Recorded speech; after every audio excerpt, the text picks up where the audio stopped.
अपनी शिकारी राइफल को कभी भी रैबिट एट की तरफ मत तानो, वरना या तो राइफल तुमसे चिपक जाएगी या तुम खुद उसे छोड़ नहीं पाओगे। और शायद यूं ही उसके चारों तरफ रिबन बांध दो, बिना वजह। रैबिट एट बड़ा ही ढीठ और बिंदास था। इलाके का मशहूर शिकारी वैंग दा कॉन्गमिंग उसकी ये बदतमीजी बर्दाश्त नहीं कर पाया। उसने गुस्से में अपने हाथों से खुद बिल खोदना शुरू कर दिया, पूरे ध्यान और लगन के साथ। उसे कहाँ पता था कि खरगोश के बिल तो एक भूल भुलैया जैसे होते हैं। एक रास्ता खत्म नहीं होता कि दूसरा शुरू हो जाता है। लेकिन रैबिट एट तो डरा नहीं, बल्कि खुद उसके पास चला गया और बातचीत शुरू कर दी। उसने तो कसम खा रखी थी कि जो भी पास आएगा उससे बात करेगा। यहां तक कि उसने कॉन्गमिंग से पूछ डाला, भाई कर क्या रहे हो?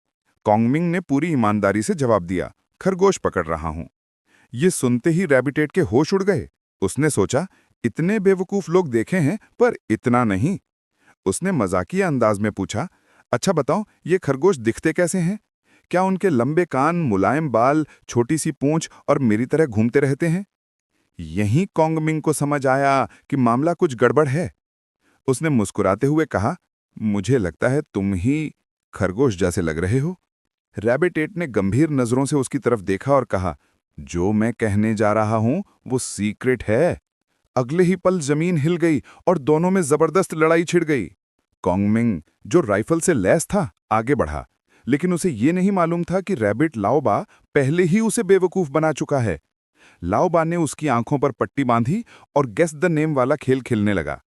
5 मिनट तक कॉन्गमिंग अपने रिश्तेदारों और दोस्तों का नाम लेता रहा, लेकिन सही जवाब नहीं मिला। आखिरकार जब लाओबा ने हिंट दिया तो इनाम था एक किस। बार बार छेड़े जाने से कॉन्गमिंग झल्ला गया। उसने सीधी लड़ाई छोड़कर चालाकी से काम लेने की ठानी। लेकिन लाओबा भी कोई कम नहीं था। उसने चाल उल्टी मार दी। कॉन्गमिंग को लगा कि उसने जीत ली है। उसने गर्व से अपने हाथ में पकड़े बदबूदार पमेलों को सबको दिखाया। लेकिन तभी उसे एहसास हुआ कि उसने ट्रॉफी के बदले फल उठा लिया है, और असली ट्रॉफी तो वही रैबिट लाओबा था। गुस्से में उसने राइफल उठाई और चिल्लाया, अब इसे यहीं खत्म करता हूं। यह सुनते ही रैबिट एट भागा तो सही, पर कुछ मीटर दूर जाकर रुक गया ताकि बिग स्मार्ट उसे फेक शॉट मार सके। असल में रैबिट एट जानता था कि बिग स्मार्ट की निशानेबाजी सिर्फ दिखावा है, इसलिए उसने पूरा ड्रामा रचा, मरने का नाटक, ताकि बिग स्मार्ट को शर्मिंदगी और पछतावे में डाल दे। जब बिग स्मार्ट आंसू बहाने लगा, तभी रैबिट एट अचानक उछला और एक फुर्तीले वार से खेल पलट दिया। इस एक वार ने इलाके के शिकार के राजा को पूरी तरह हरा दिया। अब कॉन्गमिंग ना गुस्से में था, ना आत्मविश्वास में, बस टूट चुका था। और यही साबित करता है, कभी अपनी राइफल किसी खरगोश की तरफ मत तानो, वरना खुद शिकारी फंस जाएगा। इसे ही कहते हैं प्रोफेशनल लेवल की शौहंशु कहानी।